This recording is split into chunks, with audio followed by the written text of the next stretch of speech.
میم مشدد کے اوپر غنہ ہوگا، یعنی ناک میں آپ نے ساؤنڈ کو لے کے جانا ہے، ٹھیک ہے۔ لام کے اوپر ہے بڑا مد، تو یہاں پر لام کو ہم لمبا کریں گے 5 الف کے برابر، ٹھیک ہے۔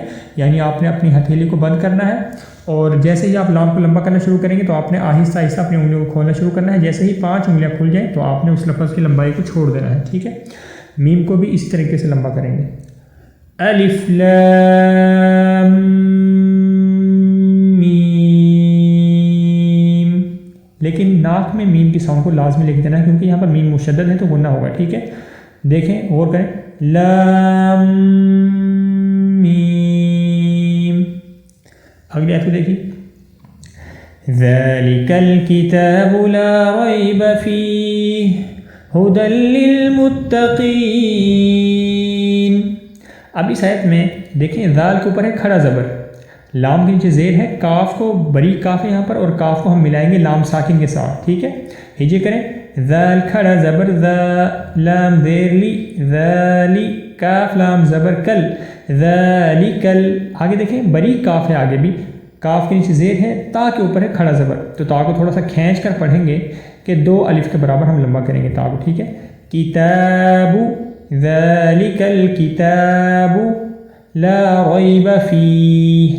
اب یہاں پر لا ریب میں لام کو لازمی آپ نے کھینچ کر پڑھنا ہے اور 1 الف کے برابر آپ لمبا کریں گے، ٹھیک ہے۔ لا ریب فی یعنی لام کو بالکل لمبا نہیں کریں گے تو یہ غلط ہو جائے گا، لا ریب فیہ۔ اب یہاں پر دیکھیں لا ریب کے بعد کچھ علامات آپ کو نظر آ رہی ہیں، اسی طریقے سے فی ہی، اس کے بعد بھی آپ کو چند علامات نظر آ رہی ہیں۔ تو یہاں پر جو اوپر 3 نقطے آپ کو 3 ڈاٹ جو آپ کو نظر آ رہے ہیں لا ریبہ کے بعد اور فی ہی کے بعد، ان کا مطلب یہ معانقہ کا مخفف ہے، ٹھیک ہے۔ یہ علامت ہے معانقہ کی، اس کا مطلب یہ ہوتا ہے یہاں پر آپ دونوں جگہ میں سے ایک جگہ پر تو آپ وقف کر سکتے ہیں، جہاں پر آپ کا دل چاہے یا تو آپ لا ریبہ کر لیں یا آپ فی کر لیں، ٹھیک ہے۔ ایک جگہ پر جب آپ نے وقف کر لیا تو آپ دوسری جگہ پر وقف کرنا پھر درست نہیں۔ اب دیکھیں اس کو سمجھیں، فار ایگزامپل میں یہاں پر شروع سے پڑھتا ہوں، ذَلِكَ الْكِتَابُ لَا رَيْبَ، میں نے یہاں پہ وقف کر لیا۔ اب یہاں پر میں نے وقف تو کر لیا، اب میں آگے فی یہاں پہ وقف نہیں کر سکتا میں، کیونکہ یہاں پہ وقف کرنا اب درست نہیں۔ ایک جگہ پہ وقف کرنا ہے، دوسری جگہ پہ اب وقف میں نہیں کر سکتا، اگر میں وقف کروں گا تو میں درست نہیں کر رہا، ٹھیک ہے۔ ذَلِكَ الْكِتَابُ لَا رَيْبَ فِيهِ۔ اب دیکھیں یہاں پر میں نے فی پہ وقف کیا ہے، لا ریبہ پہ میں نے نہیں کیا، تو یہ ٹھیک ہے۔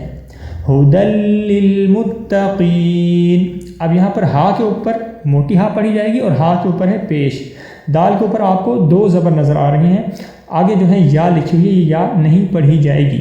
دال کو آپ ڈائریکٹ ملائیں گے لام مشدد کے ساتھ، ٹھیک ہے۔ ہجے کریں، ہا پیش ہو، دال لام 2 زبر دل، ہدل، لام لام زیر لل، ہدل لل، میم تا پیش مت، ہدل للمت، تا زبر تا، ہدل للمت، قاف یا زیر قی، ہدل للمتقی، نون زبرنا، ہدل للمتقین۔ اب یہاں پر وقف کریں گے تو نون ساکن ہو جائے گا، ہدل للمتقین۔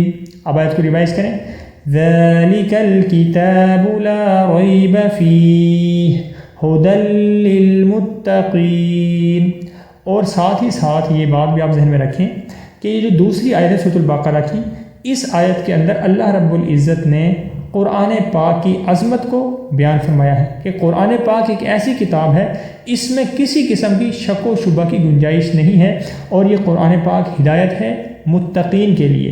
اب آپ کے ذہن میں ایک سوال پیدا ہوگا، قرآن پاک میں بعض جگہ پر یہ آیت بھی ہے ہدی للعالمین، کہ قرآن پاک ہدایت ہے پورے جہاں والوں کے لیے۔ دیکھیں قرآن پاک جو بھی پڑھے گا وہ مسلمان ہو یا کافر، قرآن پاک اپنا اثر تو دکھائے گا، اس کے دل کے اوپر اثر کرے گا، لیکن قرآن پاک سے فائدہ کون حاصل کر سکتا ہے؟